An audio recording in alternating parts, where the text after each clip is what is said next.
जय राम जी की। श्री वाल्मीकि रामायण सुंदरकांड 46वां सर्ग। रावण के 5 सेनापतियों का वध। महात्मा हनुमान जी के द्वारा मंत्री के पुत्र भी मारे गए। यह जानकर रावण ने भयभीत होने पर भी अपने आकार को प्रयत्न पूर्वक छिपाया और उत्तम बुद्धि का आश्रय ले आगे के कर्तव्य का निश्चय किया। दशग्रीव ने विरूपाक्ष, युपाक्ष, दुर्धर, प्रघस और भास्कर्ण इन 5 सेनापतियों को, जो बड़े वीर, नीति निपुण, धैर्यवान तथा युद्ध में वायु के समान वेगशाली थे, हनुमान जी को पकड़ने की आज्ञा दी। उसने कहा, सेना के अग्रगामी वीरों, तुम लोग घोड़े, रथ और हाथियों सहित बड़ी भारी सेना साथ लेकर जाओ और उस बानर को बलपूर्वक पकड़कर उसे अच्छी तरह शिक्षा दो। उस बंचारी बानर के पास पहुंचकर तुम सब लोगों को सावधान और अत्यंत प्रयत्नशील हो जाना चाहिए तथा काम वही करना चाहिए जो देश और काल के अनुरूप हो। जब मैं उसके अलौकिक कर्म को देखते हुए उसके स्वरूप पर विचार करता हूँ, तब वह मुझे बानर नहीं जान पड़ता। वह सर्वथा कोई महान प्राणी है जो महान बल से संपन्न है। यह बानर है ऐसा समझकर मेरा मन उसकी ओर से शुद्ध नहीं हो रहा। यह जैसा प्रसंग उपस्थित है या जैसी बातें चल रही है, उन्हें देखते हुए मैं उस बानर को बानर नहीं कह सकता। मैं उसे बानर नहीं मानता। संभव है इंद्र ने हम लोगों का विनाश करने के लिए अपने तपोबल से इसकी सृष्टि की हो। मेरी आज्ञा से तुम सब लोगों ने मेरे साथ रहकर नागों सहित यक्षों, गंधर्वों, देवताओं, असुरों और महर्षियों को भी अनेक बार पराजित किया है। अतः वे अवश्य हमारा कुछ अनिष्ट करना चाहते हैं। अतः यह उन्हीं का रचा हुआ प्राणी है, इसमें संदेह नहीं। तुम लोग उसे हठपूर्वक पकड़ ले आओ। मेरी सेना के अग्रगामी वीरों, तुम हाथी, घोड़े और रथों सहित बड़ी भारी सेना साथ लेकर जाओ और उस बानर को अच्छी तरह शिक्षा दो। बानर समझकर तुम्हें उसकी अवहेलना नहीं करनी चाहिए, क्योंकि वह धीर और पराक्रमी है।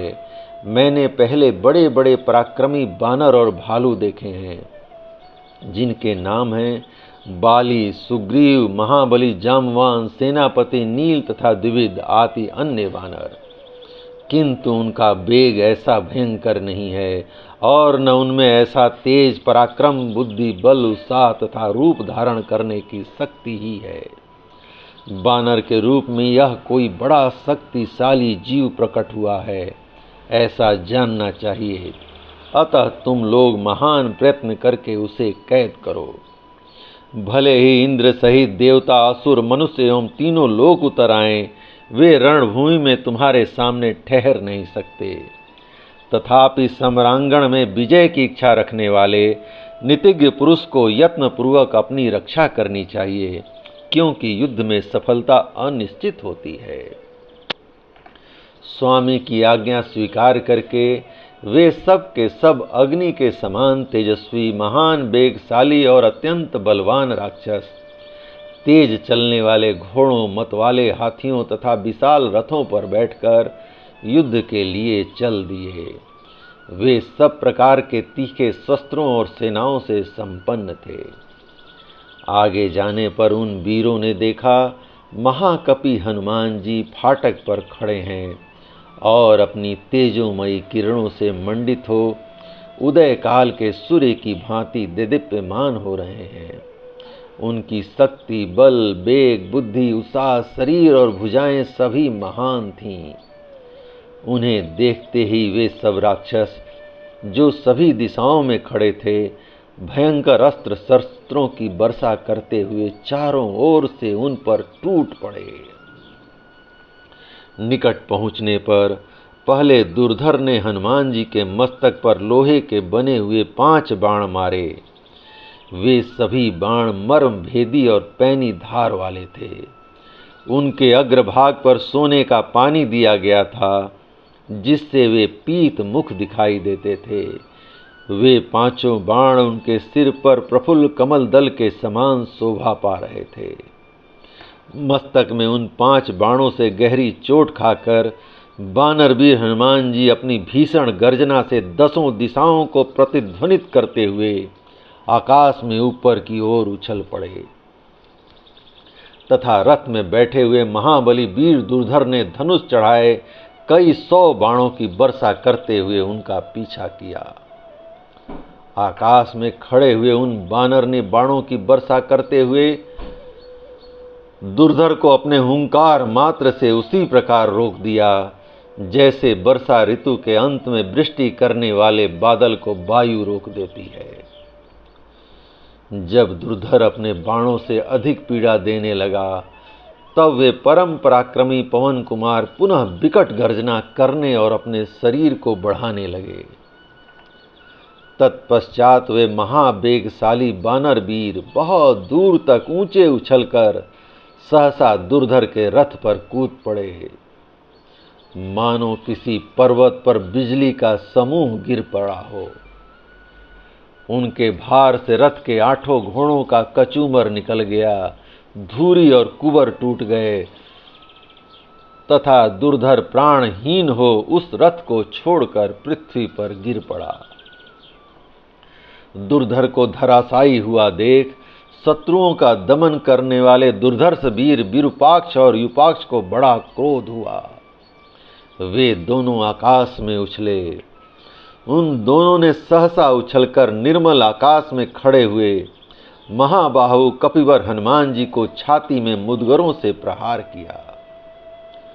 उन दोनों वेगवान वीरों के वेग को विफल करके महाबली हनुमान जी वेगशाली गरुण के समान पुनः पृथ्वी पर कूद पड़े। वहां वानर शिरोमणि पवन कुमार ने एक साल वृक्ष के पास जाकर उसे उखाड़ लिया और उसी के द्वारा उन दोनों राक्षस वीरों को मार डाला। उन वेगशाली वानर वीर के द्वारा उन तीनों राक्षसों को मारा गया देख महान वेग से युक्त बलवान वीर प्रघस हंसता हुआ उनके पास आया। दूसरी ओर से पराक्रमी वीर भास्कर्ण भी अत्यंत क्रोध में भरकर सूल हाथ में लिए वहां आ पहुंचा। वे दोनों यशस्वी कपिश्रेष्ठ हनुमान जी के निकट एक ही ओर खड़े हो गए। प्रघस ने तेज धार वाले पट्टिस से तथा राक्षस भास्कर्ण ने सूल से कपि कुंजर हनुमान जी पर प्रहार किया। उन दोनों के प्रहारों से हनुमान जी के शरीर में कई जगह घाव हो गए और उनके शरीर की रोमावली रक्त से रंग गई। उस समय क्रोध में भरे हुए वानर वीर हनुमान प्रातः काल के सूर्य की भांति अरुण कांति से प्रकाशित हो रहे थे। तब मृग सर्प और वृक्षों सहित एक पर्वत शिखर को उखाड़कर कपिश्रेष्ठ वीर हनुमान ने उन दोनों राक्षसों पर दे मारा। पर्वत शिखर के आघात से वे दोनों पिस गए और उनके शरीर तिल के समान खंड खंड हो गए। इस प्रकार उन 5 सेनापतियों के नष्ट हो जाने पर हनुमान जी ने उनकी बची खुची सेना का भी संहार आरंभ किया। जैसे देवराज इंद्र असुरों का विनाश करते हैं, उसी प्रकार उन वानर वीर ने घोड़ों का, हाथियों से हाथियों का, योद्धाओं से योद्धाओं का और रथों से रथों का संहार कर डाला। मरे हुए हाथियों और तीव्रगामी घोड़ों से, टूटी हुई धुरी वाले विशाल रथों से तथा मारे गए राक्षसों की लाशों से वहां की सारी भूमि चारों ओर से इस तरह पट गई थी कि आने जाने का रास्ता बंद हो गया था। इस प्रकार सेना और वाहनों सहित उन 5 वीर सेनापतियों को रणभूमि में मौत के घाट उतारकर महावीर बानर हनुमान जी पुनः युद्ध के लिए अवसर पाकर पहले की ही भांति फाटक पर जाकर खड़े हो गए।